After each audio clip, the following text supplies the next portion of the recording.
อยู่ที่วัดที่วาเวลานี้เจริญปอนศรัทธาญาติโยมท่านสาธุชนคนดีผู้สนใจใฝ่ในธรรมทุกท่านอรุณสวัสดิ์ธรรมะสวัสดีสวัสดียามเช้าศรัทธาญาติโยมท่านผู้ฟังยินดีต้อนรับทุกท่านเข้าสู่รุ่งอรุณวันใหม่ปะกันเจ้านี้เป็นเจ้าของวันจันทร์ที่6เดือนกันยายนพุทธศักราช2564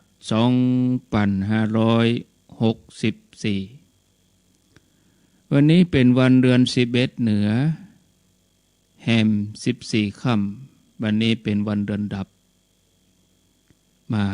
มาพบกับญาติโยมท่านสาธุชนคนดีทั้งหลายในรายการสารธรรมรายการเสียงธรรมแสงอรุณเสียงธรรมแสงทองสัพเพเหระปกิณกะใกล้แจ้งเวลาตอนนี้ตี3กับ57 นาทีวันนี้มาล่ามาลูนไปท่านที่ยังบ่ตื่นเตื้อก็ว่าเจ้าอยู่ท่านที่ตื่นก่อนหน้านี้ก็ว่ามาสายขวายไปแล้วก็บ่ขวายก็ตี3อยู่เนาะบ่ขวายก็กำลังตี4ถ้าเฮาลุกเจ้านี่เฮาก็ว่าจ้าถ้าเฮาลุกจ้านี่เฮาก็ว่าเจ้าอยู่ถ้าคนที่เปิ้นเคยลุกปกติตี5กับ6โมงนี่เปิ้นก็ว่าโอ้เจ้าอยู่แต่ถ้าเฮาลุกเจ้านี่เฮาก็ว่าวันนี้มาจ้าลูกเนี่ยเนาะแสดงว่าญาติโยมผู้ฟังนี่ลุกเจ้ากันนี่ตี2ปลายนี่ลุกกันเลยเนาะท่านผู้ฟังตื่นเจ้ากันแต่ต้องขอบคุณเนาะที่ติดตามรับฟังกันอย่างใจจดใจจ่อวันใดบ่มีเสียงก็เรียกร้องห้องหาเป็นที่น่าอนุโมทนาก็แสดงว่าเปิ้นตั้งอกตั้งใจฟังแต่บันไดบ่ได้ฟังก็รู้สึกว่าเหมือนขาดอะไรอย่างไปสักอย่างหนึ่งถึงแม้บ่มีเสียงผู้จัดรายการก็ขอให้มีเสียงอะไรอย่างสักอย่างเสียงสวดมนต์เสียงบรรเลงเสียงเพลงแห่เสียงอะไรอย่างก็ว่าไปแต่ขอให้มีเสียงออกก็แล้วใจบ่เป็นหยังเด้อบางครั้งบางทีมันมีเหตุขัดข้องรับลืมตื่นพ้อง อันนี้เป็นตัวประเด็นหลักอินเทอร์เน็ตไฟฟ้ามีเหตุหลายๆอย่างบางทีก็นาฬิกาปลุกนี่ก็บ่มีผล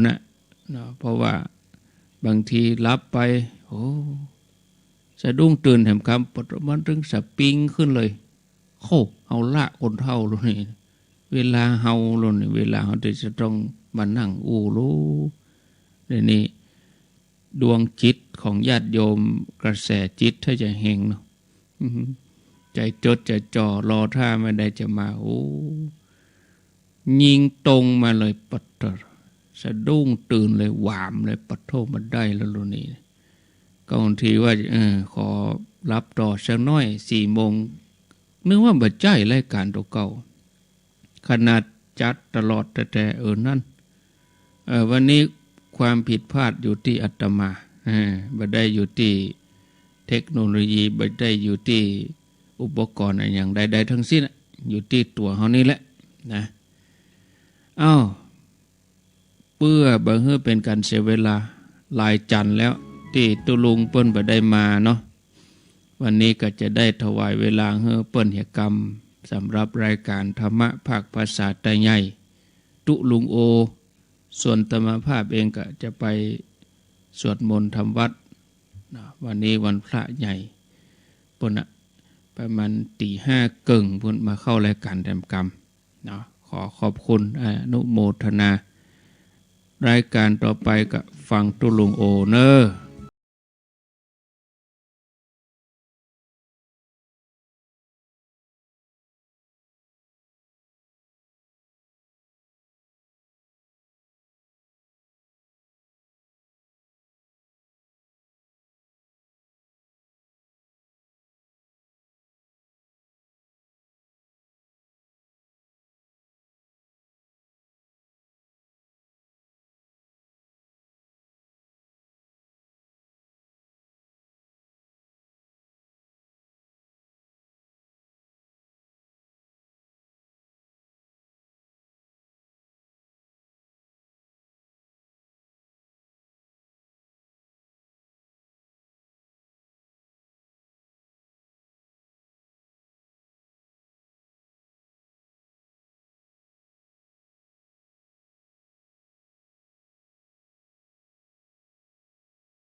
เอาแล้วศรัทธาญาติโยมท่านทั้งหลายกำเดียวอัตมภาพจะเชื่อมสัญญาณไปที่ตุลุงโอกำก่อนเนอตุลุงโอเพิ่นจะจัดรายการผ่านระบบออนไลน์จัดอยู่ที่วัดเชตวันตำบลยังคามอำเภอเดลอดจังหวัดเชียงใหม่สัญญาณตุลุงพร้อมแล้วนิมนต์ตุลุงเลยไม่สูงไม่สูงนิมนต์นิมนต์ยังดักแสบตุลุงดักปิงเนาะศรัทธาญาติโยมบ่ได้จัดเมินถ้าจะสับสนกับระบบเนี่ยเดี๋ยวกดเข้าไปทำกรรม2-3 จันทร์แล้วก็ตุลุงโอเปิ้นบ่ได้มาวันนี้จันทร์ต้นเดือนเดี๋ยวกันเนอ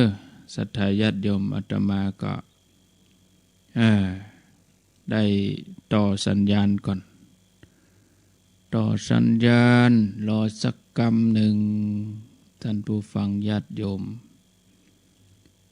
อย่างใดอย่างดักปิ้งนี่ตุลุงกดอย่างใดก็ได้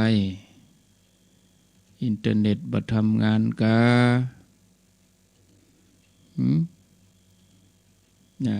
เดี๋ยวรอสักกรรมบางทีก็ญาติโยมเอานิมนต์เนอะตุลุงครับนิมนต์ประกาศคนนางยิงทรายทั้งหลายจะได้ปักเปอร์ถอนยินรายการเสียงกามไตโพวันเมื่อในก็เลยมาพบมาทุกมายากันเที่ยงวันหนึ่งก็ยินมีโซนเอากุลเอามุนโซนบ่มีอกตะกะคนนางยิงทรายเอาเขาทางใดสิเปิบมุงมองถอนยินเสียงกามไตโพวันมาหลายวันจันทร์ที่ป่นมาก็อันเลยมาหกมาทบมายาพ่อแม่ออกตะกะคนนายิงใส่ตั้งหลายเฮาเขาก็เป็นสังวันเมื่อในก็เรียกว่าเป็นบันดีมีมังกลาตะเฮาเสียตะกะทั้งวันหนึ่งแต่วันในก็เลยมาหกมาทบมายากันแข่งก็เรียกว่าเป็นอยู่ขยามเจ้าวันจันทร์เดือนเก้ารับทางเมืองไทยเดือน10 มื้อค่ำทางเมืองไทย ก็เรียกว่าเป็นมังคลาลีโลงหัวห้ามเป็นวันศีลวันธรรมวันดีมีมังคลาตาว่าเสตกาเลยทบได้ยากันทั้งวันหนึ่งกำอ่อนตั้งสุดกบหมดจังเจ้ายุกมือต่างที่มอมสมโหกอมตัวอยู่เสียนับยำราเปลี่ยนเศร้าตะลาโตเศร้าสังขาโตเศร้ายาราเตมตังสามเมกุงโปมุนเมตตานาศิลาภาวนาอิริปิเมตังไหลมาห่มคุ้มวามถึงอันสุมเจอเขาหาสาธกา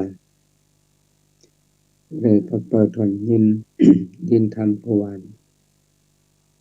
สิ่งกรรมไต ที่เขาหาสาธกาได้ทบได้ยากันอยู่ในวันมื้อนั้นที่อันดีเริ่มได้เลยอันเป็นกรุงเยอะมนสูงที่ได้จับเพขายามปัญหาเสียตกาตั้งหลายอันเป็นขึ้นสีขาวอันเป็นตนกูจะสหหรือว่าทุปีปัญญงพระครูอภิวัฒนนิคมปัดปักทางเสริญก็เลยมีเสียเมตตาดุตานขยันปัญหาเสียตกาสู่มองหนึ่งสี่โมงตัวถึง5 โมงนี่ก็เห็นเขาหาเสียตกาทั้งหลายได้ทำได้ยินธรรมะคำสอนพุทธะพระเป็นสหติได้เมตตาโอไว้ปันเวเนียสัตวาปิสังสัตโกนตั้งหลายในเขาตั้ง45 ว่าที่ไรเพทาปรมีมานะเขาตั้ง4 สังเกตไปแสนคำพาสิเลยยามตันบันมาในหอเสียตะก็สำเลยว่าเป็นเขายามดีมีมังคลาเลยได้พบเลยทบเลยยากันแถววันหนึ่งก็ยินเมตตากันโตยผู้มีออกตากาผลนั่งใส่ตั้งหลายที่เลยปนวันจันทร์ที่หอเสียตะกาอันได้พบได้ทบได้ยากันก็เป็นอยู่4 วันจันทร์เนาะวันจันทร์วันนี้ก็มาทบมายากันทั้งวันนึงก็อันเป็นทางคนว่ามาตกลุ้นคนที่เสียเขามาวันอันนั้นก็เหมือนกันวันเช้าสอบอันบอกก็ได้มาเปิดเขายามอยู่ทั้งคืนที่ห้องปล่อยเสียงผู้ปนส่งมาก็อันได้มาเมตตาธรรมะตราเพื่อประโมทประกาศผลเรายิ่งใจตั้งหลายเขาเขาได้ยินกันมาปกเกาะสัญญาวันศีลวันธรรมเสียอะไรมาออกก็มีได้แต่ว่าวันนี้ก็เป็นวันสิ้นใหญ่สิ้นดวงอยู่ก็สร้างสาธุพยายามถึงอับต้องในอันใดเมียวคนนี้ยึดความสิ่งเป็นปากปันสีแต่ว่าเป็นขยำสุนดีตาว่าเสียตกาแทงวันหนึ่งการที่พ่อเสียงเป็นปากกันนั้นเป็นสิ่งตั้งคงปล่อยเสียงบนเกาะแต่จากเพขยำวงแหงคืนรายกันส่งมาทางติหมุนจ้างเจ้าตนตัวหมุนจ้างเจ้าก็ตีว่าก็สมัยปืนเอาแห้งเน็บเอาปกเกาะเน็บบรรลุกันสิบเอาคืนทั้งพ้นใดก็มีได้แต่เพราะว่าได้ปืนเองจังแหงเน็บสายลมเปินทั้งหลายแต่อันใดโยมมันต้องมีเลือดกันแต่เมื่อไรก็อย่างนี้ได้ตัวเตรียมเป็นการสมขยามนั้นก็ที่เอาธรรมะตะลาอย่างที่มาผักปันพ่อแม่ตากับนายยิงใส่ทั้งหลายเขาพวกนี้ ผูกคอตะลาเฮาวันเมื่อไหร่ก็หักป่วนปันไม้ทางใดซ้ำซุ้มนี่อันนี้ก็ที่เอามารูปลักษณ์นี้พ่อแม่ประกาศคนนางยิงใจตั้งหลายเอาเขาก็เลยเก็บก็เป็นปะหุสุตะกังหูกังหันบางอันบางเมียวก็กันอยู่สร้างเกียงซ้อนนโลกาตั้งหลายนั้นคนเฮาคนว่าผู้สมตั้งอยากกล้าตัญญากิเลสตั้งครับล้วนปุ่นนั่นน่ะอาลาก็ตั้งไรปันไว้ตั้งไรปันตุกนาตุนาใสได้อันใดโยนี่เพราะว่าเขาอยู่ในวิญญาณปัญญาปะหุสุตะการหูการหันเสอยากคอยว่าอันเราดีอันเราดีนี่นั่นก็เราได้หูหมดอยากหมดใครก็บ่นั่นได้วันในสมนังอัปปุมสัพพกะนิตานสุขเปื้อนที่เอามาต่อไต่ภายในพวกแมวตะกาวเขาในวันนี้ก็คือเป็นตอนสอนแต่ว่าสัตว์กะทั้งหลายก็ได้เก็บเอากาเป็นตอนสอนแต่ว่าสัตว์กะเป็นว่าคือเป็นกติตราสอนตัวสอนตายใส่ในคนเฮาพอเฮาที่เอาคือเอาใจเฮาหลายๆก็พอมีสติปราคือกับสับตัวเฮาไว้ก็ตั้งลงตั้งเดิมไล่เห็นคนเฮาอยู่ทางในโลกาทั้งหลายบางพวกเขาทั้งมันดีทั้งทำให้บางพวกเขาทั้งมันให้ซ้ำดีตาเมื่อนี้สะดวกที่สังสกุลตาผู้ทุกเป็นเฮาในโลกาทั้งหลายนั้นพร้อมเอาตานำทำคำสอนตายันตัวพวกท่าพระเป็นสหหมดด้วยนอกหันแล้วนั่นพวกไหนจึงบอกปกติตัวผิดตัวเบิ่งได้ต่างๆนั้นอายุต่างๆก็ปันทุกข์ทางถูกทางใจเขาไหลในนั้นพวกเมียตะกับคนนั้นยิ้มใจทางหลังเขาเขานั้น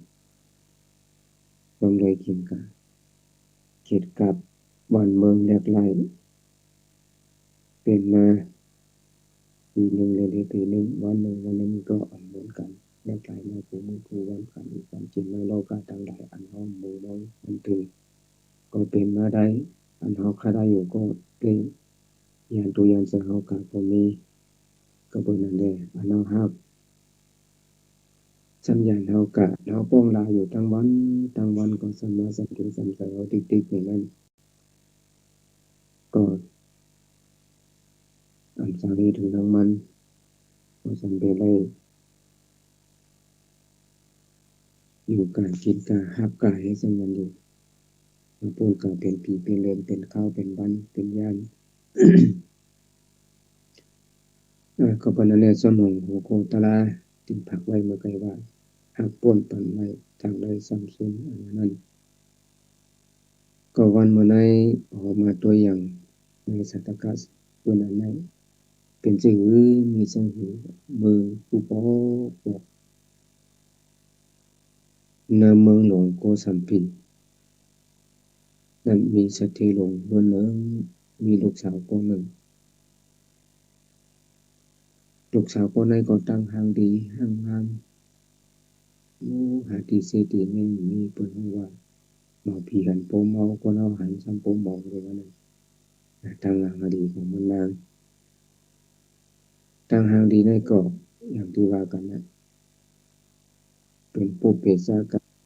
แต่สิของอาจองวันหลัง ที่เราได้ปลูกฝังดูต้านเฮ็ดสร้างมาหลายเหี่ยวหนีหยุดกันตั้งแต่เลยมาตั้งห่างดีบางข้อก็มีตั้งห่างดีตั้งนอกตั้งห่างดีตั้งในก็มีอันเหมือนกันห่างดีคนเราก็มีอยู่จะใครมีอยู่สองตนสองเดียวกันพงของหาดีตั้งนอกหลายๆตั้งในห่างดีก็มีกันพกตั้งในห่างดีเพราะว่าด้วยตั้งนอกอันมือผู้มันใจก็มีได้กับตัวตั้งห่างดีก็มีอยู่ผมมีวันนั้นก็มันนั่นแหละ คนหลายวันหลายเมืองก็มาย้อนเป็นพี่เป็นน้องย้อนกงย้อนไก่ย้อนกบกูค้างเขา นางหลวงยิงสัตเทของเมืองโกสัมพีนั้นก้อยกาโอปันกาเมืองหนึ่งสัมเทมาเห็นเตมาพันกันมาเหียงกันซื้อในสากาอันเป็นโปเป็นเมก็โว้นใครใส่เสื้อซ้ายอยู่มันสร้างดีแก่มพันเสื้อซ้ายใส่หูเนี่ยปันกาเมืองหนึ่งสัมเทมกินโอปันกาแทงเมืองหนึ่งก็สัมเทปนั้นเอาตีวนใครใส่เสื้อซ้ายถือหูเลิกเลมาวันหนึ่งมันสังคมใส่ถึงว่าคนหัวข้ามเมืองเสียตุกกะอันยันไกลเขานั้นคนหัวข้ามเมืองเสียตุกกะในเป็นวันปีคือน้องเขาทำอันไปเป็นแต่เฮินตายเย่จังวนว่าเอาลูกหลานเขาเนี่ยมืออัดมือเฮ็ดนางหัวข้ามเมืองนางข้างหัวไม่ตีเดียวในวนสนั่นนี่เลยจะเอาจังเอา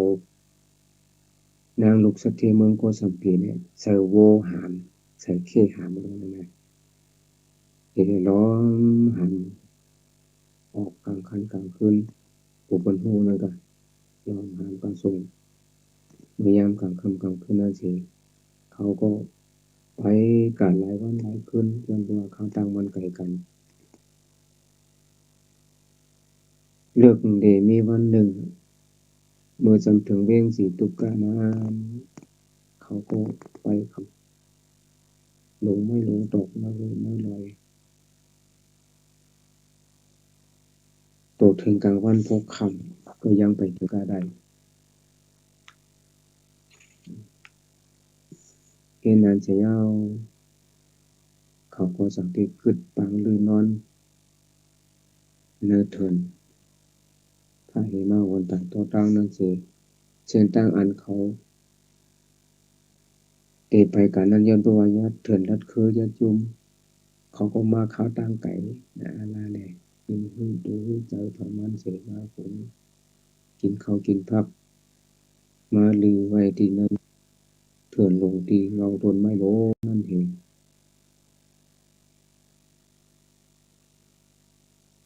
เนื้อหลงไม่นั้นเนื้อเถินพระเหมาวันต่างตัวตั้งหลงนั้นสันมีนางมาลินลงตัวเนื้อนางมาลินตัวในเกาะผ่านเหตุโคนได้นั่นก็เรียกว่า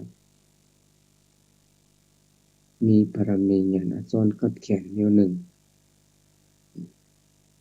เพราะว่ามันนางมาหันเขาเมียนพ้องตึกกินเขาอยู่นั้นแต่มาหันโกนโครงกลางนั้นมันก็ต้องไม่เขานุ่นเลยนะอะไรแต่นั้นกาซ้ำในมาหันนางหางลีเนี่ยคนใจชื่ออันหันนางยิงเสถียรมังโกสัมปีมานั้นย้อนปุณมาลีไม่มันใครกินเนื้อโกน มันเป็นเนื้อติ่งกลางยิ่งพันอันนี้เนื้อถั่วเนื้อคือเส้นยังตัวอยากได้กินละแต่ว่าเนื้อโกนในนานๆส่งถึงได้กินมันนานก็มาหันเนื้อสั่งหันเขากินข้าวควายก็กินข้าวไว้หมูกาใครกินป้านางหางดีกว่านั่นเลยมันนางสั่งผ่านเฮ็ดนางสั่งหางดีก้นหนึ่งเสไปมาสู้ที่เขากินเขานั่นสั่งมาถามไส้มาเขาใช่ไหมคนไส้เส้นหันนางมาว่าอ๋อพี่ไส้เขา tục tăng lời ma khả thì cả tăng lời khả lực mong có sạch chủ mai thì cặp nó mong thì tục ca này nó yên lúc thì lời ma thì lời thì cả tăng lời khả có thì cả lệ nó mong thì tục ca mong cần có khả ta càng tăng thì cả tăng lời cùng bố sắc tăng tăng sama cô liêu khả cóอยู่มั่งนั้นมั่งไงเห็นหนึ่งดอกมันนางก็หมุนลาดกระโลก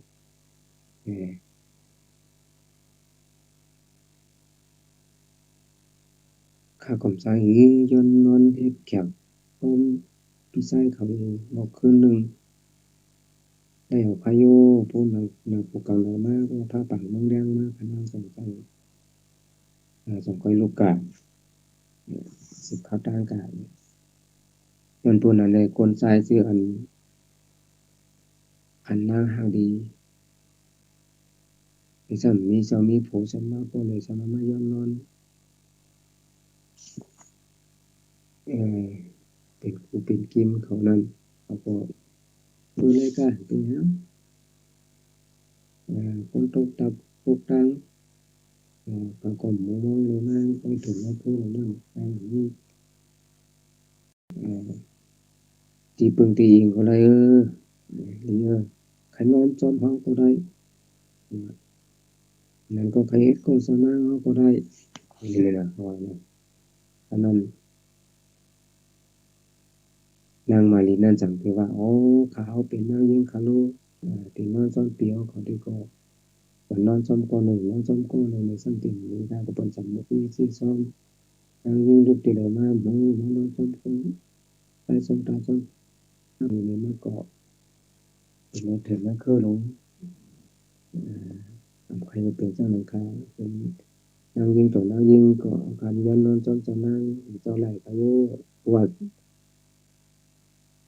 นางลูกสัตเทนาเมืองโกสัมพีนั้นย้อนตัวเขาใช้โวหาร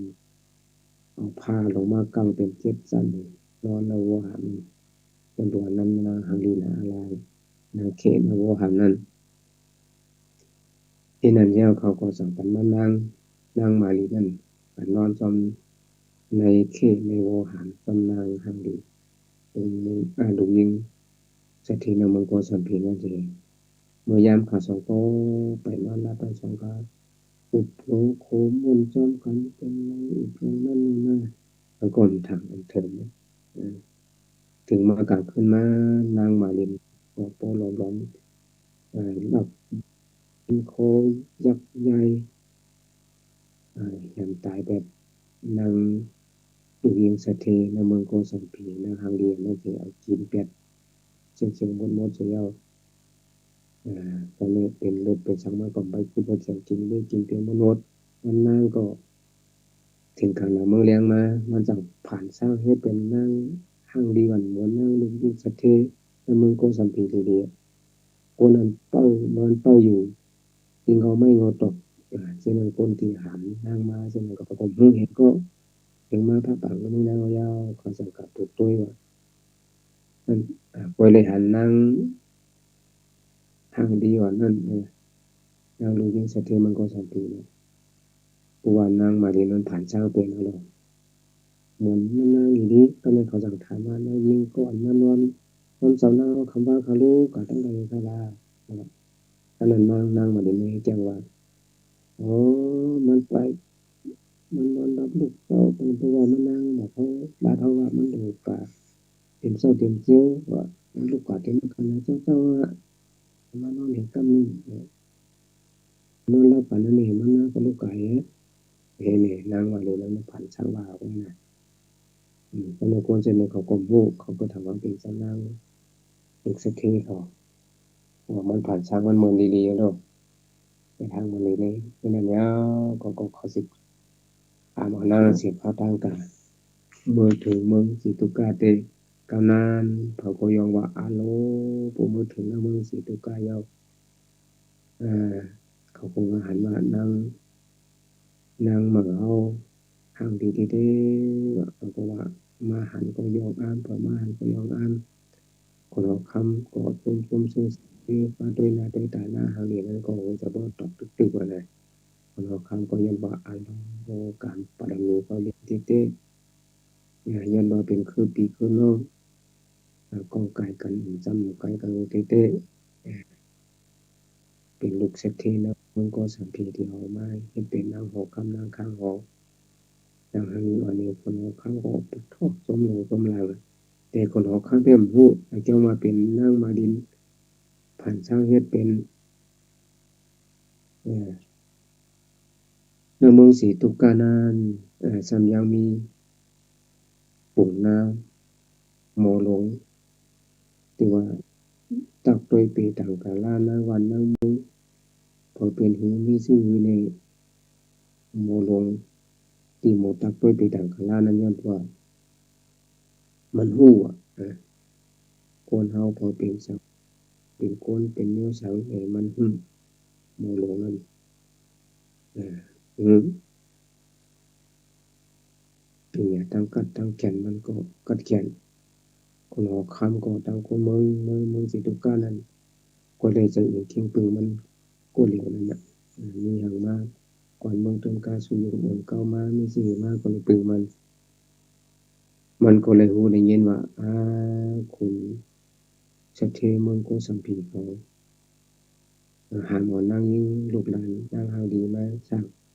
มาเฮ็ดเป็นนั่งหอกคำว่านี่ก็เลยอันเป็นปุ่นหน้าโมหลงปากต้อยไปดังกาล้านก็ฮู้เลยมันจังกะมาเลมาเรียนด้วยที่เฮาที่หัววัดต้อยเพราะว่าโมหลงปุ่นหน้าที่ตักต้อยไปดังกาล้านนั้นมาหันยามาหันหน้านางมาลีนันยาบ่เลยอู้คำเดียวอะนะโมหลงเลยฮู้ว่ามันจะนั่งโพนไหนเป็นนางมาลีนันเมื่อนานมาเนี่ยคนเมืองที่เลยตายก็มันนั้นที่ได้ดูก็มันนั้นอย่างฉุกนาวันนาเมืองอันไหนเป็นหันบ่จะนั่งบ่ถูกมาโมหลงที่ปุ่นหน้าดอกนั้นจังล้อมดอกมาหมอกกะโหลกคำว่าเจ้ากะกล้วยกะเจ้านางวันที่เขามาทักเจ้าในมันใส่นางโกนขนาดว่ามันเป็นนางผีนางหมาช้างเฮ็ดเป็นหางโกนซื่อเมื่อเขามาที่ก็เป็นลูกสะเทเมืองโกสัมพีเป็นลูกสะเทนางยิงเต๊ะแต่มาเขามาลือมาคึดมาอย่างในห้วยเนินลอยในเถินในคือน่าจะนั่งมาลือในมาผัดช้างเฮ็ดเป็นนางโกนมากินเป็ดนางลูกสะเทนั่นติอันเต้มันยาวขาเจ้าบ่เหลือแน่อันเจ้าขาเหลือแน่มันจะนางโกนขามันเป็นนางมาลีนกาเมื่อนามาในนวันเราเมื่อวันสุขสักเพอเนี่ย เลยรีบออกวันออกมื้อไปค่ะมันดีค่ะเป็นนางมาลีนนางเตี้ยค่ะได้นางเลยแดดนี้คนหัวค่ำคนหัวค่ำในซ้ำยุ่มนะคนหัวค่ำจะย่อจะไม่ว่าเป็นนางมาลีนาผู้ดันหน้าทีอ่ะโมโลนั้นลาดใบปอกไปถอดไหลตกไหลก้ามคนหัวค่ำนั่นยืนเห็นอันนี้ยาวอันนี้น้ำสั่งสัก2 วัน 3 วันในคนหัวค่ำก็สั่งต้องอามัดพงมือกลางวันคนส่วนกลางวันคนหน้าปูป่าโมทามทางหลายได้เฮ็ดปล่อยมังกรแต่งงานตอนนางมาลีนั่นเนี่ยนับโดยอาจจะได้เฮ็ดแขกกันยาวพี่น้องมีที่หลังพี่น้องเป็นครูหลังห้องพ่อห้องแม่มาจนได้เป็นครูพี่น้องมาแต่งงานไปนางมาลีนั่นกำนันก็ถึงกล่าวขึ้นมานางมาลีนั่นตอมรอมก็บอกให้คือเขาตามมากินแขกเพราะว่าถึงมามันอย่างบ่ผูกมานางมาลินมาลินมันเป็นคือพี่น้องมันยังต้องออกคู่มา1 ตัวผันเป็นคู่มา1ก็ม้าหนุ่มก็ผันเป็นม้าหนุ่มม้าเฒ่าก็คือผันสร้างเป็นม้าเฒ่าให้เลยเขากัดแขนอย่างเดียวนะสัมบ่มีเป็นยิ่งเป็นสร้างเป็นเฒ่าหนุ่ม3 ปัน7 แสนสัมบ่คืนเลยก็อีกอะเพราะว่าเขากินแขกกินเตรียมเสียเสื่อมขึ้นเข้าหลงไม่ลงต่อก่อนหางผางมันเสหมอลงก็สั่งลำซ้อมหลังเขากะว่าในกะหันเขาหมาเท่านั้นก็เข้าหูกะหมอหลวงนั่นสั่งเอาเผือไม้เมาไม้ไม้ตอกเอาสังมาอึดเปียดหูมาลินเส้นนั่นเลยเอาไผเผาแก๊สเส้นนั้นก็ได้ตายไปตั้งใดตั้งนั้นเสโอ้ยกึดเจอกะเลยต่างที่ต่างสีเหลืองเส้นนั้นไงกำพงก็ยังตอนแรกเขาหูมาให้เอารถกะพงก็มีวันนั้นอันเป็นนางมาลินที่ได้เมื่อเป็นนางหัวค่ำอยู่หน้าหางหน้าหอนั่น ได้รู้ว่าโมหลวงเอาชื่อคือพ่อแม่มันตายเลยตั้งอย่างตั้งนั้นเลยนางนโกสันดานเนี่ยเจอลำไส้กำมาคนโลได้มันรู้ว่าจ้องลองตั้งก่อนมาวันว่าพ่อโมโลได้ยังมีอยู่ในมึงสิตุกาในพวกในถึงเขาเตรียมได้อยู่ตั้งชื่อตั้งเสียเนี่ยเขาเตรียมเอามันตายสิก่อนที่ว่านางมาดีนั้นวนเลยเจอวันน่ะสังวานเอามันตายพวกในถึงวันหนึ่งมาเศร้าๆในเขาที่ได้ตายก็มันยาเนี่ยอย่างโมโลผู้ที่ตายนั้นมันจะใครเสียเสียซาเอาปีญาปรีเยมายามาดินเรียนคนหกคำเฮ็ดเกี่ยวเปลี่ยนตั้งเปลี่ยนโลหลงหลังๆนั่งห้างใส่ใจโปรตีกับปีไว้แบบเฮ็ดให้คนหกคำผู้หยุ่มยำมันนางนั่นน่ะใส่ใจปรีเยมายานะอันไหนโยคนหกคำก็ผู้ในหันนางนั่นค้างเออว่าอันโจอันซื้ออันนี้เป็นนั่นเป็นนี่ในนั่นแล้วก็มีเฮ็ดอันนี้อาป้าแล้วเนาะแล้วคนหกคำบ่ได้อยู่มานั่น ก็เลยคนเอาความความจังใครจังเจียนซาจึงแล้วตัวคนเอาความมาจากห้องเอาปีต่างกาล่าหมอลงมันมาตักไปว่านางในเป็นโยกาสร้างเนี่ยเด็กหมอลงนั้นสู้ละเนี่ยการนั้นหมอลงนั้นจะมาตักตัวดีๆงานเนี่ยจังว่าจะหอกะส่วนนางเอามันจะเป็นทางการมีโอกาสตั้งใครตั้งเป็นจังคนเขาตัวตั้งใจกันละมันเป็นโอกาสตั้งการตั้งใจตั้งเป็นนางนี่โดยการนางสั้นนางหัวข้ามเลยนะ 1 วันเติมมา1 อิฐหลากหลายมาติ๊กๆอ่ะเขาตีกินวันอยู่โดยการมันไปครั้งว่าหลุดตีหักแล้วเอ็นตีขาดแล้วโอ้โหเขาตีพูดอะไรเนี่ยค้างอยู่นั่นแหละอืม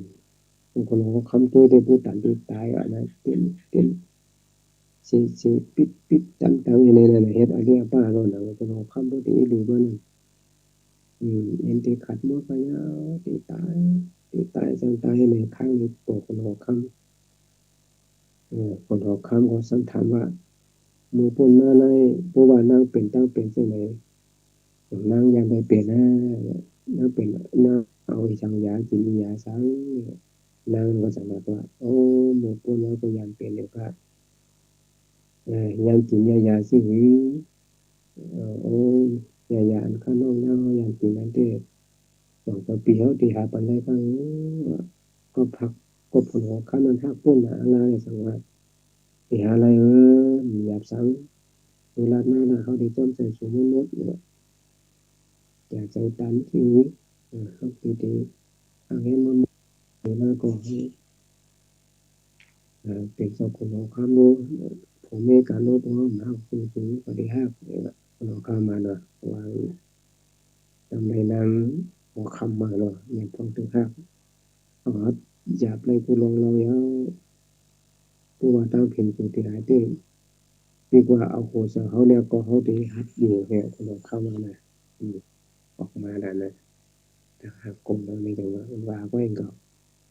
ส่วนเขาเป็นแต่ในเขาก็เขาตายนั่นก็เขาไปตายขาดสูญสิ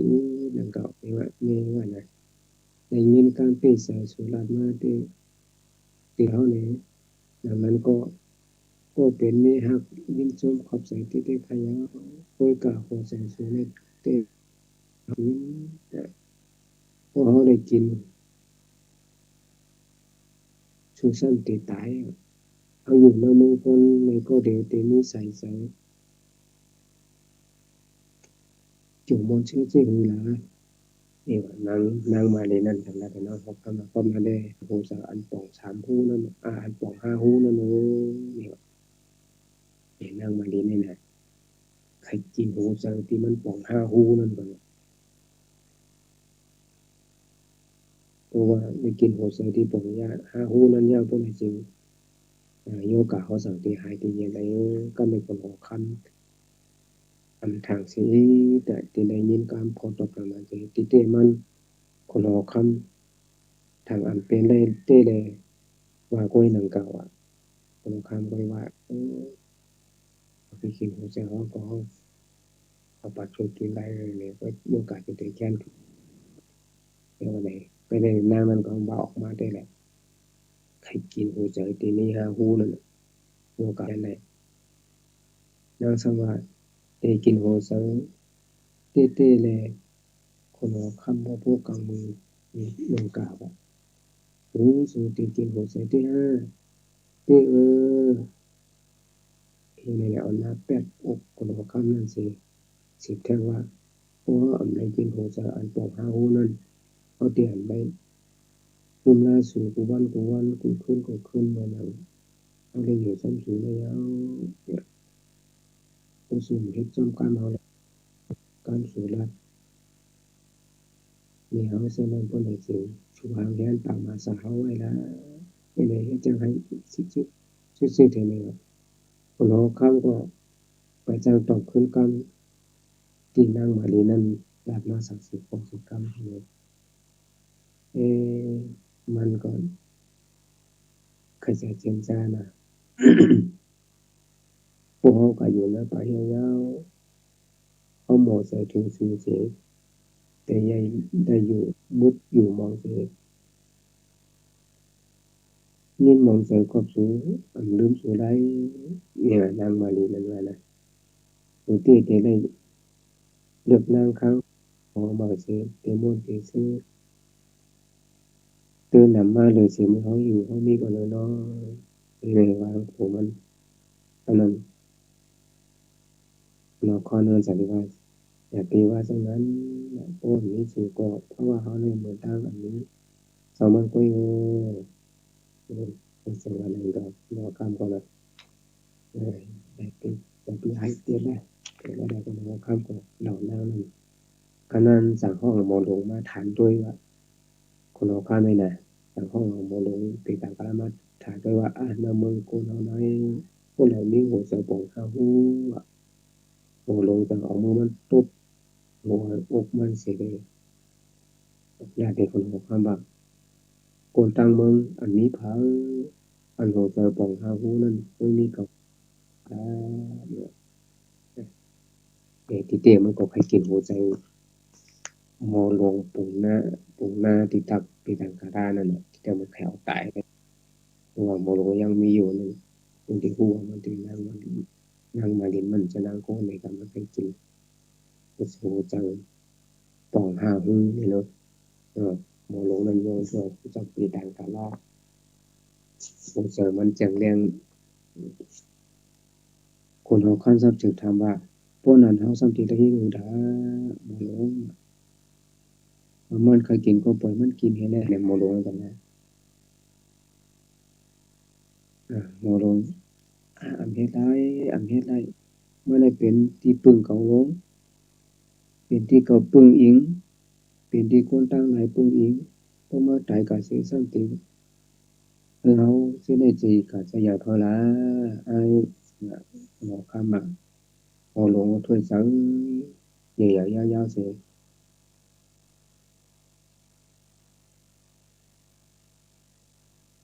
ก็เลยโมโลจังว่ายายมันเสียต้องอบผมกันได้อ่อนตั้งนั้นพยายามอบผมตรงนั่งหอฟ้าไม่มาลายปอกลายเผาแล้วอันเป็นมาหนังกลางเตยขาวแต่ตาที่อบผมแทงก็อันนี้เสียค่ะฟังรู้ยังเบื้องหนึ่งของข้าอยู่ยันตัวข้าอยู่ตัวคนเฮาตั้งใจขละเพื่อกาข้าได้กาหมอกลุกหลอกเมฆข้าสิก่อนอันเป็นไปตามกาลานั่นน่ะโมหลงนั่นน่ะมันจังว่าทางคนหอกขามาอันแต่เฮาเจ้าตั้งใจขละเมื่อปวนมาก็เลยอุบเจ้าหลายบอกหลายเผาไว้เจ้ามียมก่อนไปหังเพราะว่านั่งใครกินก็ปล่อยมันกินหัวใจเขาเองก็ได้ปล่อยมันกินค่อยกันเมื่อมันไปได้กินในที่ได้มันรัดในลูกในเมฆก็ก่อนเดียวโมหลงนั่นน่ะน้าโมหลงติดตักโดยปีแต่กาลานั่นที่แนวเที่ยวมันก็จะปกปักเกิดขึ้นเมื่อตั้งเงินตั้งเย มันนั่นเตเมื่อลัดเนี่ยลูกลางนางเมมน่ะลูกใต้หลวงมันว่าเอามาตัวหนึงก็อืมสมัดตายต่างเลยมากจังมาพกมาถ้าลูกใต้หลวงมันน่ะ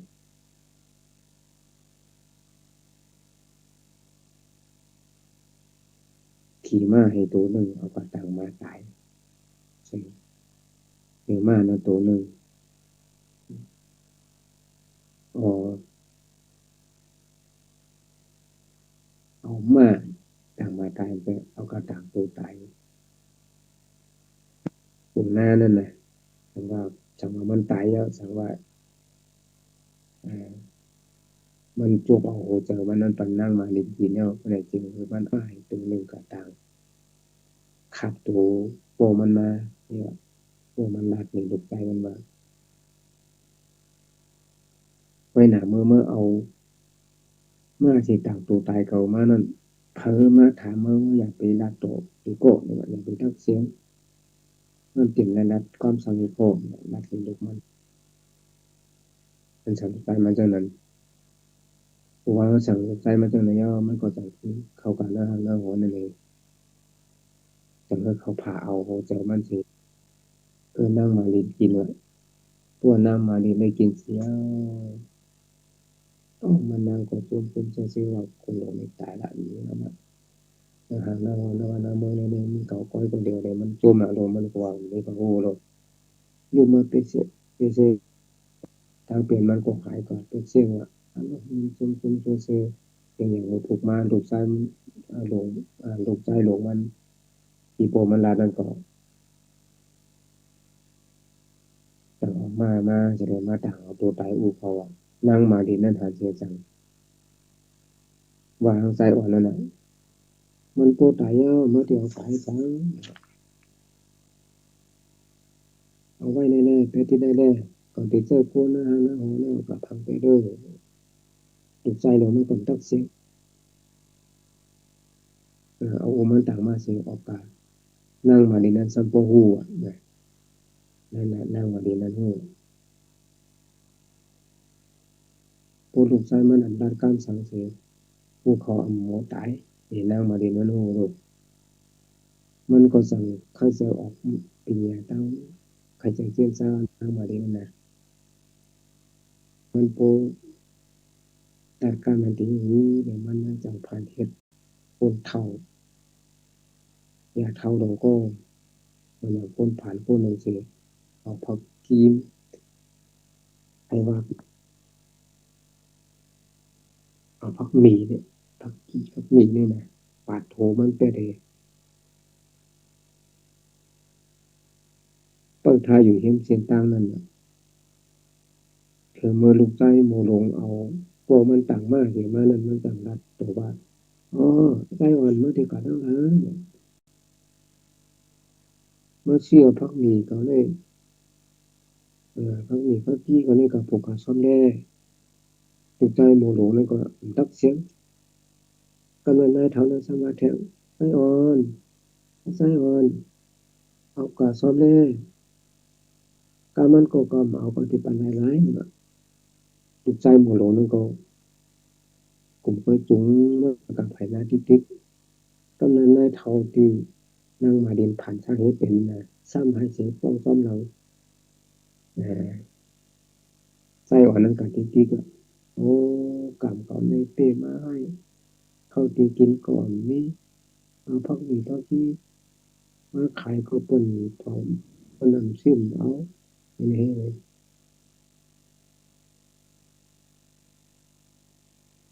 มันนายทอนก็ที่มีวุฒิกรรมลงกับจำเรามาไอ้ไส้อ่อนนั่นเอาโปมันต่างมาในกาเซให้ลงกับพุทธก็ในไอ้ใจอ่อนนั่นก็ซ้ำดุมตัวดุมคิงมันเป็นว่าโอ้นายเขาพูดแต่ผมมันเป็นเนี่ยเกี่ยวกับผมก็ซ้อมในกลุ่มเจ้าเนี่ยรัดกามาน่ะมันดูแบบเผื่อมันรัดกามาเส้นนั้นก็พอมันสั่งว่าอย่าไป ดัดความให้มันลืมแบบมันลุกเหนือหลังมาเนี่ยอยากตกมาว่ะปุ๊บปลักเนี่ยก็เดียวอ่ะมันเอากาดถึงเพื่อนเสียอังที่เอาไผ่เผาเป็ดไผ่สมันไว้เป็ดตกน้ำก่อนน้ำอันไหลเขาป่วยเลยขึ้นเอามาไว้ดีขึ้นการนั้นในเมืองหลวงสิตุกการนั้นที่เชื่อเมืองหมอหลวงในลูกหายตายการนั้นคนหนุ่มคนเท่าลูกอ่อนจิมยิงจิมใจหายหลายการมึงขึ้น2-3โป๊ะในทางหน้าของคุณเจอกัดแขนทางดีเสื้อนั้นก็หารายการน้อยๆคนหน้าของต่างคนเมืองกำพองก็คุยเลยลูกหายตายกาเขียนเป็นอันริบอันตายเช่นนั้นบางทีก็อยู่ก็พอจวนซื้อแต่หู้อยู่ก็พัดลาดแล้วนะบางตัวคนออกคำฮักนางกำพองก็ยังเลิกมีก็เป็นนางที่มาอยู่นี่เป็นมาดินได้มากินเป็นคนเฮาละที่นั่นเองกำพองอยู่จนซื้อพัดลาดจะเป็นบทเป็นตามครูอันนี้เป็นข้าได้พันนาหารายการนั้นพี่น้องเพื่อพี่น้องมันก็หารายการไม่เจอก็ผ่อนเคยใส่ถึงกันอยู่ที่ก็ตั้งอยู่เนี่ยเห็นอันเสียถึงมาคนเมืองก็ยอมกันเหมือนกันนะก็ยังดีเมื่อเมืองนั้นจากซ้ำนี้มาโซยาเชตัวหนึ่งอันโมสานได้มีแม่นั่นเสมาฮอดมาถึงเมื่อเมืองเขาเสคนเมืองเขาว่าก็ยาเชสมัยมาถึงในเขาคงว่าได้เป็นพรดีแต่เขาแรงอ่อนกันนะตอนมาชมสัมบุกขึ้นไปอื่นๆบางทีกระทำเก่าบอกว่าโอ้ลูกเขายิงเขาบางทีก็ว่าโปเขาเมยเขาบางทีก็ว่าเจ้าโปเขาคือไม่ก็ในลูกหายไปกว่าที่เราก็ไม่ค่อยอยู่หายไกลแค่นั้นเนี่ยแค่ตัวเขาใส่แถมใส่ยาเชี่ยวใส่แถมใส่จอดส่วนใหญ่แต่ปัญหาในกำค้าเนี่ยก็ไม่ใส่ยาเชี่ยวนะจังว่าในเมืองส่วนนี้มีมาเรียนผ่านเป็นนาคนมาบางคนสิมากินเป็นนึกคนแต่นาวันเมืองเลยต้องถึงกลางคืนมาคือมาดินมันก็มาช่วยกันกินก่อนคนเมืองเขาก่อนกันนัดว่าที่ถือก็ที่เป็นนั่งหัวข้ามไม่ยาวที่เป็นนั่งหัวข้ามไม่กำเลยยาวเนี่ยที่มันออกวันออกมือแต่แดดเนี่ยก็ไม่เอ่อสัญญาเหมือนนั่งหัวคำมาเลยนั่นตั้งซึ่งนั่งเขาพอเมืองเขามาเลยเมืองเลยในยินเขาก็อยากเชื่อมาเดี๋ยวนั่งมาเลยนั่นจากบนมาโพสอยากเชื่อยังอยู่ก็อยู่ในเมืองในมันอันสังโฆเป็นบาทูลองก็เป็นมาดินนั่นก็ผู้ไว้ทานตั้งมันก็แก่นกันนะก็ในนั่งหัวคำมันก็มีอำนาจอยู่ก็ไปโควิดหรือออกไปเดชยาเสในวนนะใส่หลักเสสังกัดผู้ที่สยาเสเสที่คนทางนั้นน่ะสยาเสเขามาเวียงเอาในในสังต้นไล่โคขว้างปานิเดียมในเขาวิสยาเสเอ่อก็ไว้เชียงดีเชียงวานเชียงเมตตาใจสังกัดว่านางเอามาในเอามาด้วยใจเมตตาใจสิ่งใจธรรมจะเรียกมาธรรมะที่เป็นมาหลู่ไรขยามเอาใจพ้นใจเมื่อในซ้ำในก่อสร้างพุทธังแกมาอันดีมาตั้งนานยาวกึ่งหลีโปยาวสังวาเรียบไล่พยายามเหลียวในก็ไปเลยว่าทุกดื้นเนี่ยพยาสีว่าเมื่อที่กูหัดมาวันนั้นเขาอยู่ก่อสร้างการอันดีมานำในเมื่อผู้ก็เป็นหน้าหัวข้ามาได้วันเห็นใจยาสีนะเมื่อยาสีก็ในก่อสร้างการอันดีมานั้นอังเกตการสังเสมหายนกินหัวนักไล่ ประมาณนี้ให้ก็ลดการนำเรียนเฮาได้เฮ็ดบ่ได้เรียนเปิ้นได้สิตาเรียนขึ้นตัวก่อนได้โอ้ยคนตั้งหลายปล่อยวางกับเฮาตะเฮาได้สิตาลองอันดีได้เตรียมปล่อยวางก่อนเฮาได้เอาไปคนตอนในสิตาเอาไปกลางเฮาในเตรียมบ่ได้ก็บ่เฮ็ดอันดีมาแด้การนำดีนั้นสร้างคนตอบเฮาขึ้นนี่ก็อย่าซื้อว่าจังได๋ว่านั่นได้เฮาอีรู้สูงนางของคำแบบลายสิตานั่นไปตัวไหนเลย มาลัดมาสมัยก่อนป่องเสาชีวิตอันเขาป่องเสาเต้เขาตีหงลึกๆมาออกวันออกเมืองกานี่แหละคำสอนอันนี้ในปออ่ำเขาเสาตั้งเป็นตั้งซุ้มไผ่เดี๋ยวก็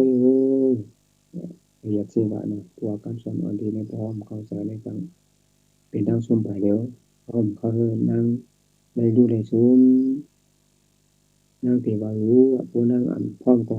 เขาอยากเสียอันเตตัวหลายคนมึง cái này trải qua bữa nào theo sang lắm phải biết xưa vào này mua về chê được khó trở lát ngã tớiอยู่ที่โกเฮานั่งอ่ำปองจังเป็นไรต้องหนังการจังมั้งในว่าจะอยากซื้อmớiก่อนเนาะวันnày sẽ nhau săn biển du cả đi phong mông chưa hẳn mà sống mà nào nè phong mông thế này phong mông mông này người con màอยู่mông nàyสั่งอามาphong mông của bà một tháng cho nên ở còn hết cho mà nào sẽ cam ạ phong mông thế này gọi là nhiều à con bạn phong mông thế này gọi lấy như nào còn là thế này đưa lại thì tôi sẽ ở quán ông mơ này biết quả này ở còn tôm nữa bây giờ mặc tạp bao tôi đang học khả năng là và lên lên thế anh đây xếp xây mấy sở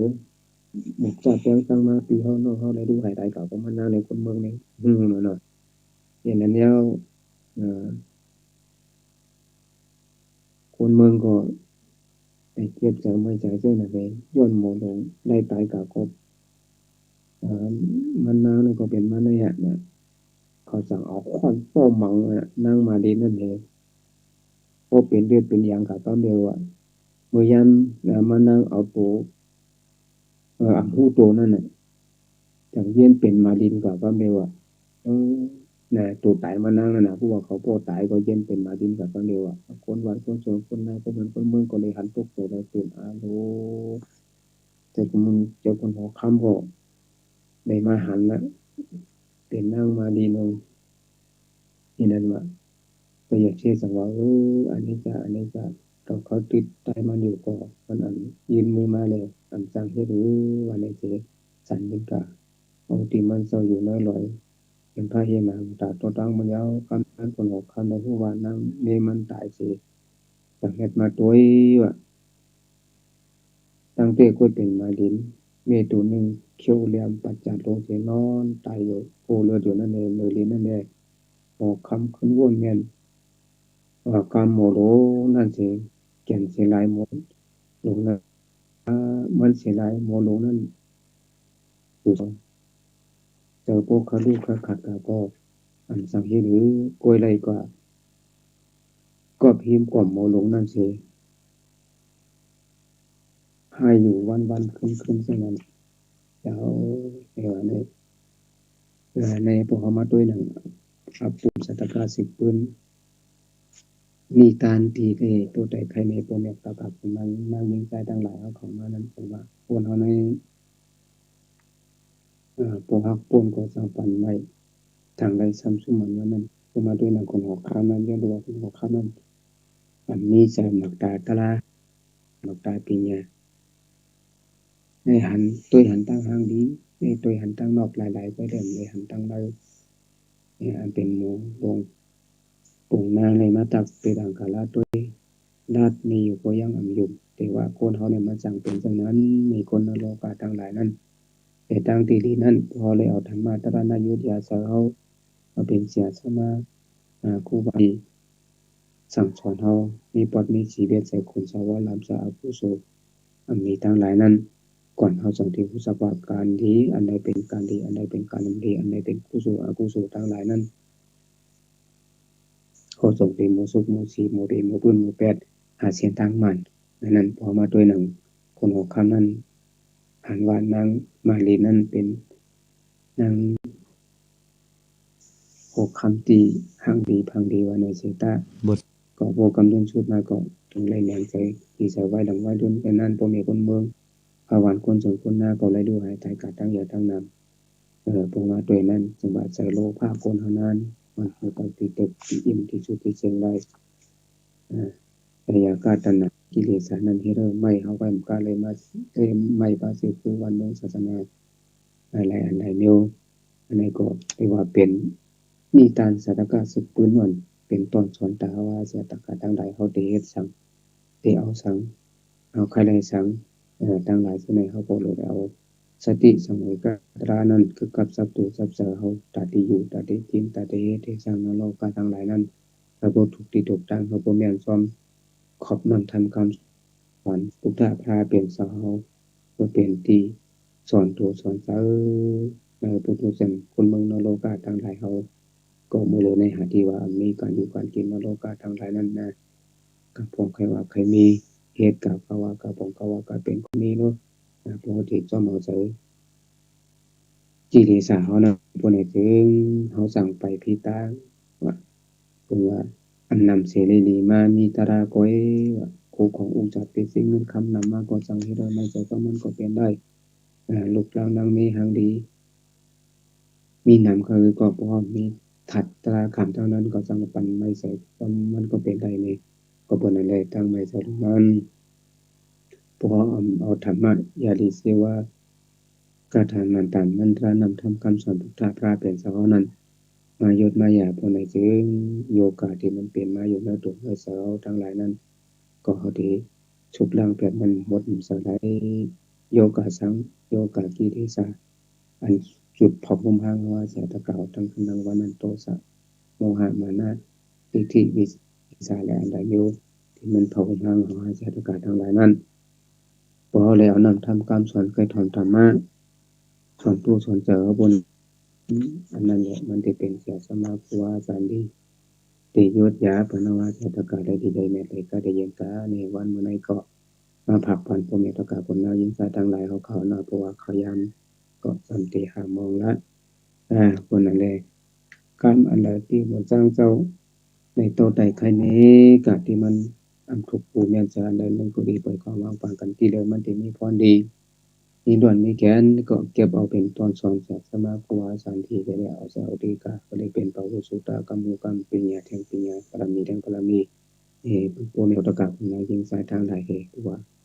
วันนี้ก็ได้ผัดยันพวกเมตตาคนนายิงสายทางหลายเขาเนาะอันนี้ก็เป็นกลางว่าทั้งเมืองทั้งเมืองไทยและนอกกลางว่าเมืองใต้มือว่า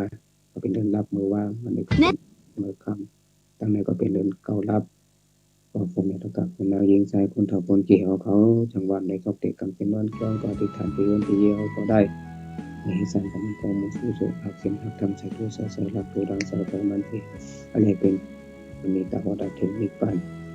ทั้งผังมันตั้งเสียงเสผัดยันโคเนตะกับคนนายิงใจทางใดปฏิคายุโกอายุวันโนสุขังภา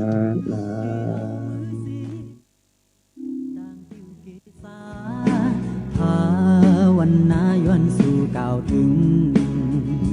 เป็นที่ปึงเฮอเจอกัดเย็น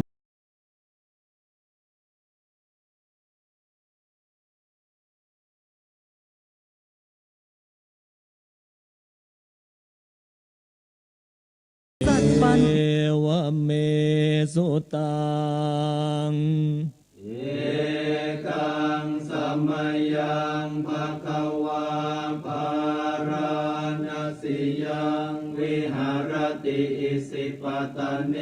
มิขตาเยตาตระโคภะคะวาปัญจวัคคีเยภิกขุอามันเตสิทเวเมภิกขเวอันตาปาปา ชิเตนะนะเสวิตาภายโยจายังกาเมสุกามสุขันลิกานุโยโคหิโนคัมโมโปตุชนิโกอนาริโยอนาถสันหิโตโยจายังอัตตกิลมัฏฐานุโยโคทุกโขอนาริโยอนาถสันหิโตเอเตเตภิกขเวอุโปอันเตอนุปคัมมมาชิมาปฏิปทาตถาคเตนะอภิสัมพุทธาจากกุกรณียานกรณีอุปสมัยอภิญญายสัมพุทธายนิพพานายสังวัตติกตมาจะสาภิกขเวมาชิมาปฏิปทาตถาคเตนะอภิสัมพุทธาจากกุกรณียานกรณีอุปสมัยอภิญญายสัมพุทธายนิพพานายสังวัตติอายเมวะอริโยอัตถังคิโกมาโคไสยทิทังสัมมาทิฏฐิสัมมาสังกัปโปสัมมาวาจาสัมมากัมมันโตสัมมาอาชีโวสัมมาวายาโมสัมมาสติสัมมาสมาธิอายังโคสาภิกขเวมาชิมาปฏิปทาตถาคเตนะอภิสัมพุทธาจากขุกรณียานกรณีอุปสมัยอภิญญายสัมพุทธายนิพพานายสังวัตติอิทังโคปนะภิกขเวทุกขังอริยสัจจังชาติปิทุกขาชราปิทุกขามรณะปิทุกขังโสกปริเทวทุกขโทมนัสสุปายาสาปิทุกขาอาปิเยหิสัมปโยโคทุกโขปิเยหิวิปโยโคทุกโขปิชังนาลปฏิตัมปิทุกขังสังขิเตนะปัญจุปาทานาขันธาทุกขาอิทังโคปนะภิกขเวทุกขสมุทัยโยอริยสัจจังยายังตัณหาโปโนภวิกานันทิราคสหคตาตาตตาตราภินันทินีสัยยติทังกามตัณหาภวตัณหาวิภวตัณหาอิทังโคปนะภิกขเวทุกขนิโรโธอริยสัจจังโยตัสสะเยวตัณหายาเสสวิราคนิโรโธจาโคปฏินิสสะโคโมติอนาลโยอิทังโคปนะภิกขเวทุกขนิโรธคามินีปฏิปทาอริยสัจจังอายเมวะอริโยอัตถังคิโกมาโคไสยทิทังสัมมาทิฏฐิสัมมาสังกัปโปสัมมาวาจาสัมมากัมมันโตสัมมาอาชีโวสัมมาวายาโมสัมมาสติสัมมาสมาธิอิทังทุกขังอริยสัจจันติเมภิกขเวปุเพอนันโนสุเตสุธรรมเมสุจักขุงอุทปปาทิญาณังอุทปปาทิปัญญาอุทปปาทิวิชชาอุทปปาทิอาโลโกอุทปปาทิตังโขปนิทังทุกขังอริย ยสัจจังปริญญายันติเมภิกขเวปุเพอนันโนสุเตสุธรรมเมสุจักขุงอุทธัปปาทิญาณังอุทธัปปาทิปัญญาอุทธัปปาทิวิชชาอุทธัปปาทิอาโลโกอุทธัปปาทิตังโคปนิทังทุกขังอริยสัจจังปริญญาตันติเมภิกขเวปุเพอนันโนสุเตสุธรรมเมสุจักขุงอุทธัปปาทิญาณังอุทธัปปาทิปัญญาอุทธัปปาทิวิชชาอุทธัปปาทิอาโลโกอุทธัปปาทิอิทังทุกขสมุทัยโยอริยสัจจันติเมภิกขเวปุเพอนันโนสุเตสุธรรมเมสุจักขุงอุทธัปปาทิญาณังอุทธัปปาทิปัญญาอุทธัปปาทิวิชชาอุทธัปปาทิอาโลโกอุทธัปปาทิตังโคปนิทังทุกขสมุทัยโยอริยสัจจังปหาตัพพันติเมภิกขเวปุเพอนันโนสุเตสุธรรมเมสุจักขุงอุทธัปปาทิญาณังอุทธัปปาทิปัญญาอุทธัปปาทิวิชชาอุทธัปปาทิอาโลโกอุทธัปปาทิตังโคปนิทังทุกขสมุทัยโยอริยสัจจังปหินันติเมภิกขเวปุเพอนันโนสุเตสุธรรมเมสุจักขุงอุทธัปปาทิญาณังอุทธัปปาทิปัญญาอุทธัปปาทิวิชชาอุทธัปปาทิอาโลโกอุทธัปปาทิอิทังทุกขนิโรโธอริยสัจจันติเมภิกขเวปุเพอนันโนสุเตสุธรรมเมสุจักขุงอุทธัปปาทิญาณังอุทธัปปาทิปัญญาอุทธัปปาทิวิชชาอุทธัปปาทิอาโลโกอุทธัปปาทิตังโคปนิทังทุกขนิโรโธอริยสัจจังสัจฉิกาตัพพันติเมภิกขเวปุเพอนันโนสุเตสุธรรมเมสุจักขุงอุทธัปปาทิญาณังอุทธัปปาทิปัญญาอุทธัปปาทิวิชชาอุทธัปปาทิอาโลโกอุทธัปปาทิตังโคปนิทังทุกขนิโรโธอริยสัจจังสัจฉิกตันติเมภิกขเวปุเพอนันโนสุเตสุธรรมเมสุจักขุงอุทธัปปาทิญาณังอุทธัปปาทิปัญญาอุทธัปปาทิวิชชาอุทธัปปาทิอาโลโกอุทธัปปาทิอิทังทุกขนิโรธคามินีปฏิปทาอริยสัจจันติเมภิกขเวปุเพอนันโนสุเตสุธรรมเมสุจักขุงอุทธัปปาทิญาณังอุทธัปปาทิปัญญาอุทธัปปาทิวิชชาอุทธัปปาทิอาโลโก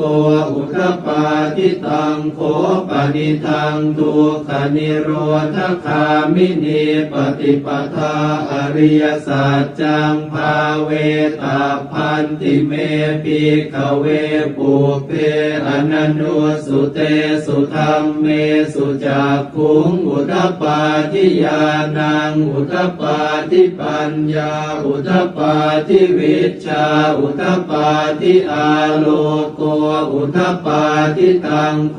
ปนิทังทุกขนิโรธคามินีปฏิปทาอริยสัจจังภาวิตันติเมภิกขเว ปุเพ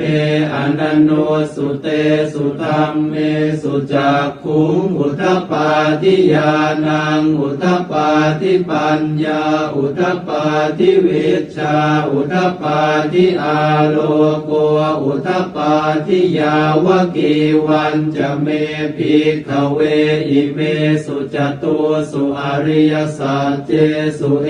วันติปริวัตตังทวาทสาการังยถาภูตังญาณทัสสนังนสุวิสุทธังอโหสิเนวตาวาหังภิกขเวสเทวเกโลเกสัมมาระเกสะพรหมเกสะสมณพรหมนิยาปัจจายสเทวมนุสสายอนุตตรังสัมมาสัมโพธิงอภิสัมพุทโธปัจจัญญาสิงยโตจะโคเมภิกขเวอิเมสุจตุสุอริยสัจเจสุเอวันติปริวัตตังทวาทสาการังยคาภูตังญาณทัสสนังสุวิสุทธังอโหสิอัฏฐาหังภิกขเวสเทวเกโลเกสัมมาระเกสะพรหมเกสะสมณพรหมนิยาปัจจายสเทวมนุสสายอนุตตรังสัมมาสัมโพธิงอภิสัมพุทโธปัจจัญญาสิงญาณัญจะปนเมทัสสนังอุทธปาทิอกุปปาเม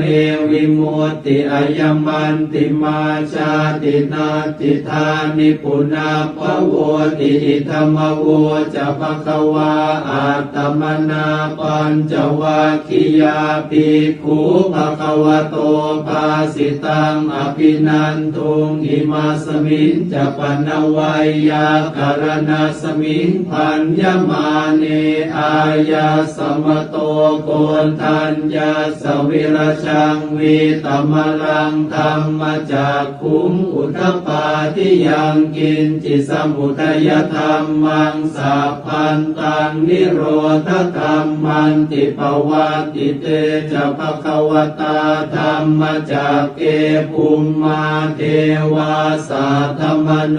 สาเวสุงเอตัมภควตาภาลานสิยังอิสิปตเนมิคทาเยอนุตตรังธรรมจากกังปวัตติตังอาปฏิวัติยังสมเนนวาพรหมเนนวาเทเวนวามาเรนวาพรหมุนาวาเกณจิวาโลกัสมินติภูมานังเอวานังสัทธังสุตวาจาตุมหาราชิกาเทวาสัทธมโนสาเวสุงจาตุมหาราชิกานังเทวานังสัทธังสุตวาตาวติงสาเกวาสัทธมโนสาเว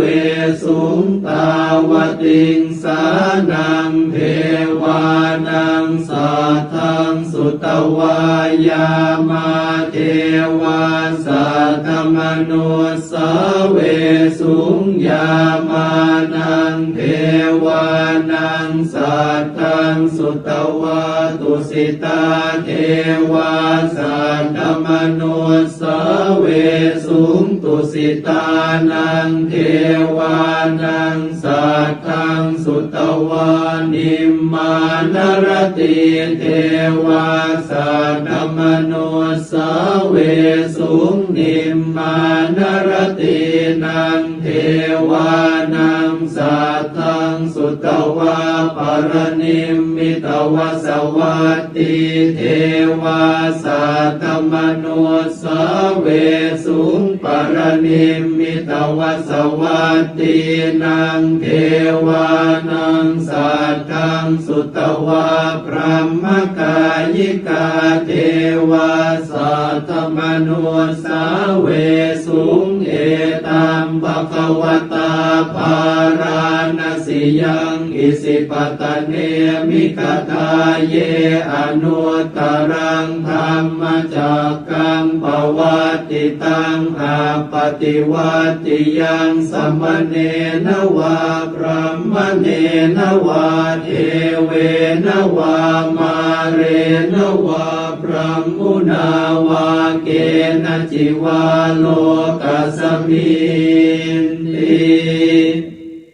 อิติหะเตนะคะเนนะเตนะโมโหเตนะยาวะพระมโลกาสัตโตอาภูคาจิอายัญจัตสสหัสสีโล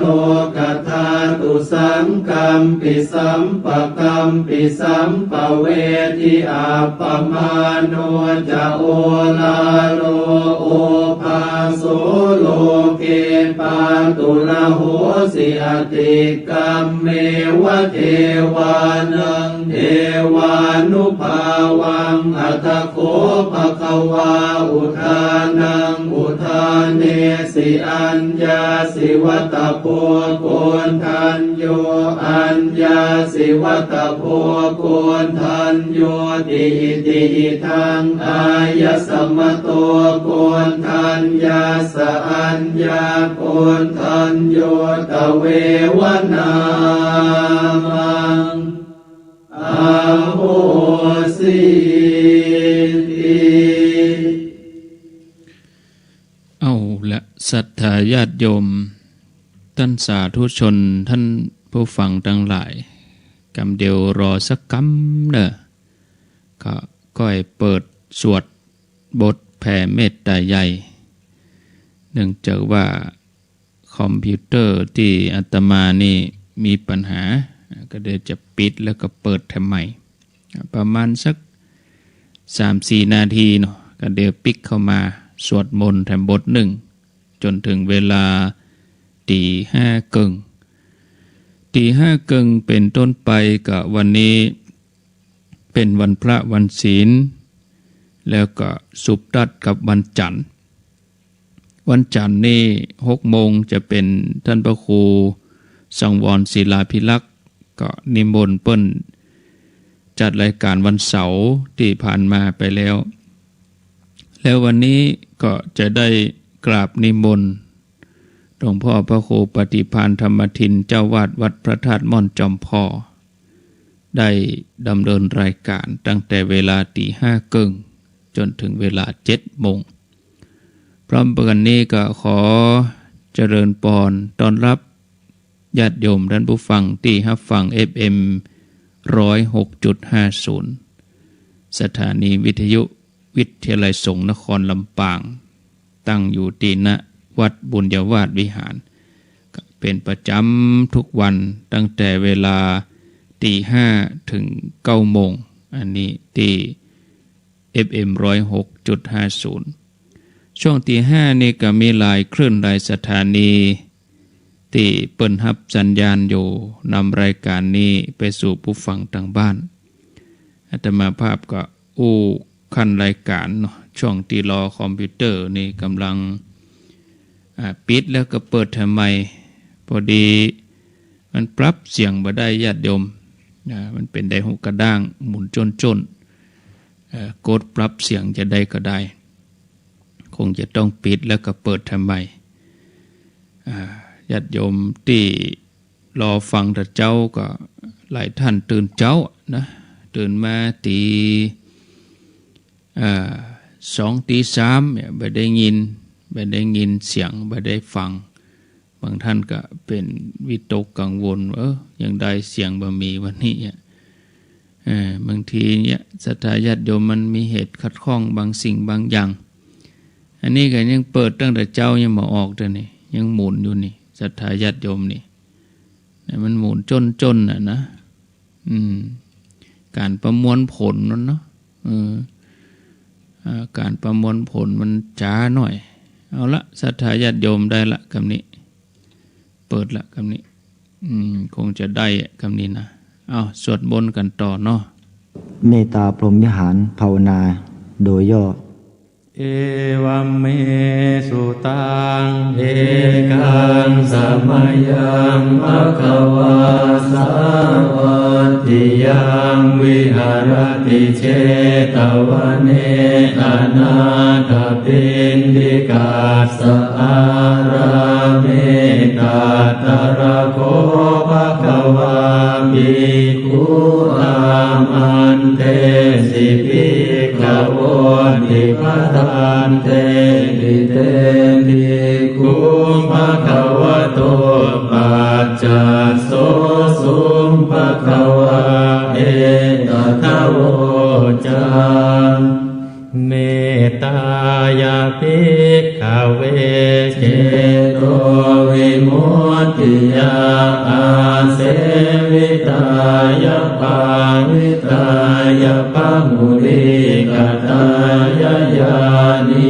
กตายาวัตถุกตายาอนุทิตายาปริจิตายาสุสมาราตายาเอกตัสสานิสังสาปาติกังคากตเมเอกตัสสะสุขังสุปฏิสุขังปฏิพุชตินะปะปะกังสุปินังปัสสติมนุสสานังปิโยโหติละมนุสสานังปิโยโหติเทวตาราคันตินาสะอาคิวาวิสังวาสัตตังวากรรมติตุวตังจิตตังสมาธิยติมุขวันโนวิปัสสิทติอาสัมโมลาโหกรังกโรติอุตตริงอาปฏิวิชันโตธัมมโรตุปะโคโหติเมตตายาภิกขเวเจโตวิมุตติยาอาเสวิตายาภาวิตายาภมุริกตายาญาณิกตายาวัตถุกตายาอนุทิตายาปริจิตายาสุสมาราตายาอิเมเอกตัสสานิสังสาปานิกังคาติอนุทิโสภารนาเมตตาเจโตวิมุตติอา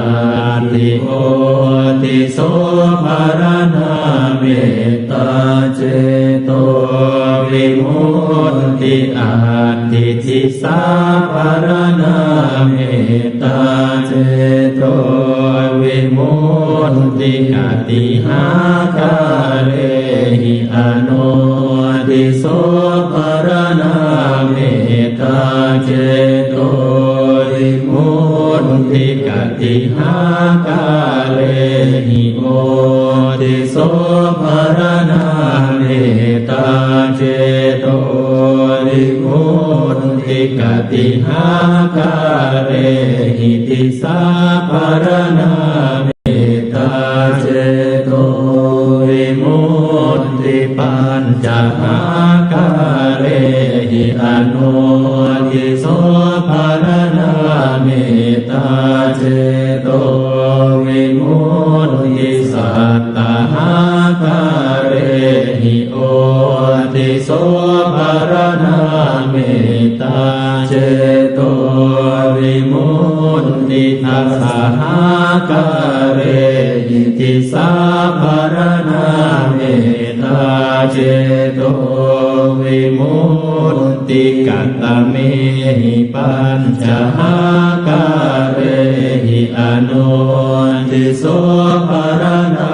เมตตาเจโตวิมุตติสัพเพสัตตาเวรา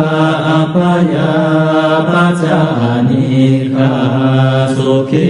อัตนังปริหารันตุสัพเพปานา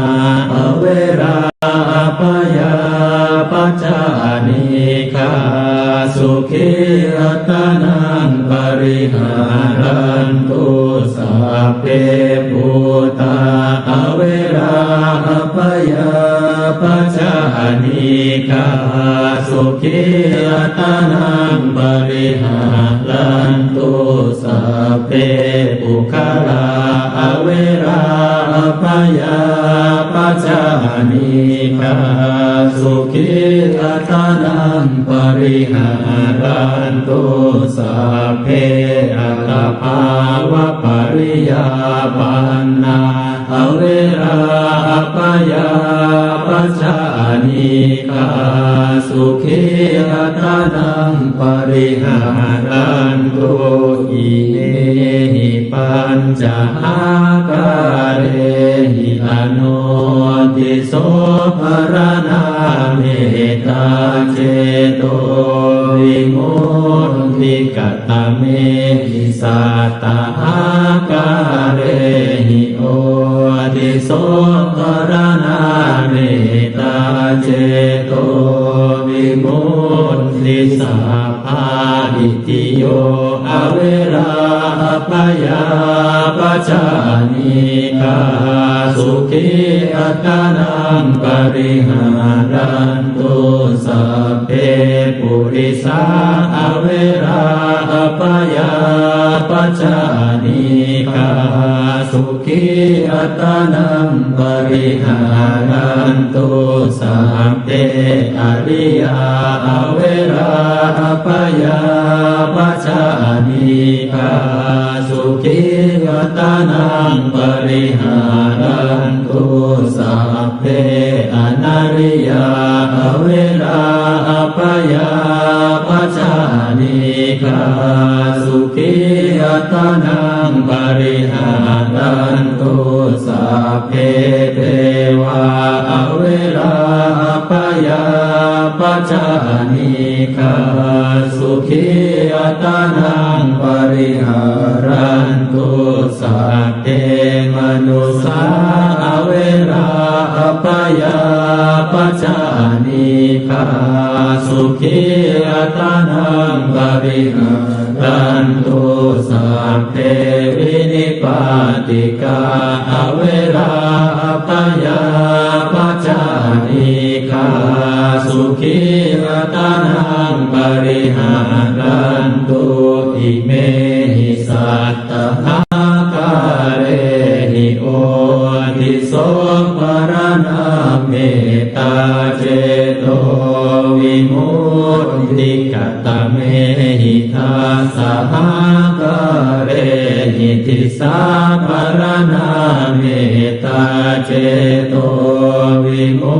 ตติสัพเพปุราทินายติสายสัตตาเวราปยาปัจจานิฆาสุขีอัตนังปริหารันตุสัพเพปัจฉิมายติสา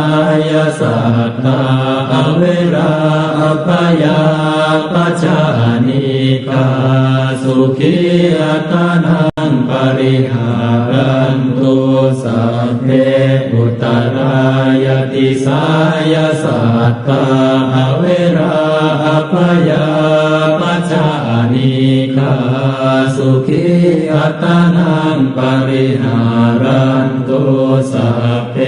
ทักขินายติสายสัตตาเวราปยาปัจจานิฆาสุขีอัตนังปริหารันตุสัพเพปุราติมายอนุทิสายสัตตาเวราปยาปั ปัจจานิกาสุขีอัตนังปริหารันตุสัพเพปัจฉิมายาอนุทิสายาสัทธาอเวราอภยาปัจจานิกาสุขีอัตนังปริหารันตุสัพเพอุตตรายาอนุทิสายาสัทธาอเวราอภยาปัจจานิกาสุขีอัตนังปริหารันตุสัพเพทักขินายาอนุทิสายาสัทธาอเวราอภยาปัจจานิกาสุขีอัตนังปริหารันตุสัพเพเหติมายาทิสายาสัทธาอเวราอภยาปัจจานิกาสุขีอัตนังปริหารันตุสัพเพอุปาริมายาทิสายาสัทธาอเวราอภยาปัจจานิกาสุขีอัตนังปริหารันตุอิเมหิตัสสหการเรหิติสายาปารณาเมตตาเจโตวิมุตติ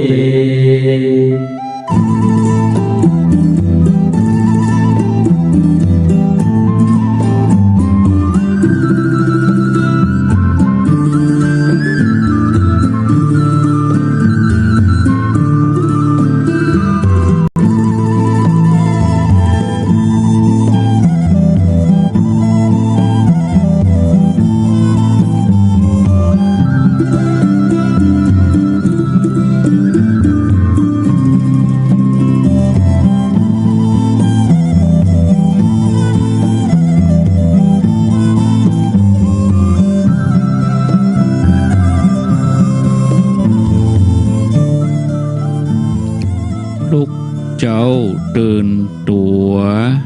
เจ้าบัวกับหันเนื่องนาพังพร้อม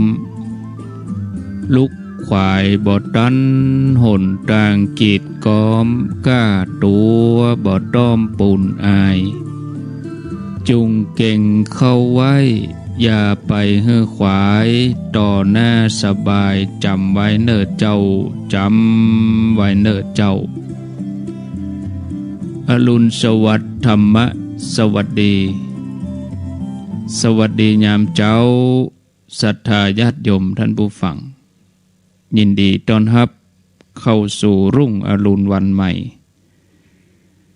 ประกันเจ้านี้เป็นเจ้าของวันจันทร์ที่6เดือนกันยายนพุทธศักราช2564วันนี้เป็นวันเดือน11ดับเป็นวันพระวันศีลวันพวกนี้ก็เป็นวันเดือน12ออกค่ำเวลา5:31 กับ31 นาที32 นาทีก็อาตมาภาพก็รอสัญญาณจากวัดพระธาตุม่อนจอมพอก็รอสักกรรมเนาะหลวงพ่อพระครูปฏิภาณธรรมทินวัดพระธาตุม่อนจอมพอจะได้มาดำเนินรายการเวลา5:30จนถึงเวลา6 โมงจำเวลาผิดก็ยังได้มูเนอหลวงลุงนี่ศรัทธาญาติโยมท่านทั้งหลายก็นิมนต์เปิ้นไว้แต่เมื่อตะวาแล้วดูเวลาแล้วก็อาตมาก็มีงานมีการนะก็เดี๋ยวจะล่นไปล่นมาศรัทธาญาติโยมก็เดี๋ยวก็สวดมนต์เวลาตุลุงโอออกรายการจบปุ๊บก็ลุกจากที่สวดมนต์ก็มานั่งนี่แล้วก็เปิดเทปสวดมนต์ละไว้ธรรมจักร5:00จบธรรมจักรก็ลุกจากสวดมนต์มานั่งเปิดอันนี้แถมเปิดบทแผ่เมตตา พอดีคอมมีปัญหากับปิดคอมเปิดทำไมเลยนี่มันเป็นปกติไปละศรัทธาญาติโยมอย่างเงี้ยแต่ถ้าวันนี้ถ้าบ่เป็นวันศีลนี่ก็บ่มีปัญหาถ้าวันศีลนี่มันต้องติดขัดเพราะว่าภารกิจเรามีเนาะบางอย่างก็ยังศรัทธาญาติโยมเนาะก็ไปนักกับเวลาก็ไล่ก้นไปติ๊กก็เดียวรอสัญญาณของหลวงพ่อพระครูปฏิภาณธรรมทินคำเดียวเนอะอาตมาจะไปภารกิจอย่างอื่นก่อนญาติโยมบ่ต้องไล่หนีไปไหนเตื้อก็ติดตามมาฟังกันนี้อยู่นี่รอกันก่อนเดี๋ยวสัญญาณมาเมื่อใดก็จะตัดสัญญาณให้ญาติโยมได้ฟังเมื่ออ่านเนาะอาตมาขออนุญาตได้พักเก้าอี้ก่อนเนาะขอเจริญปอนเด้อญาติโยมทุกท่าน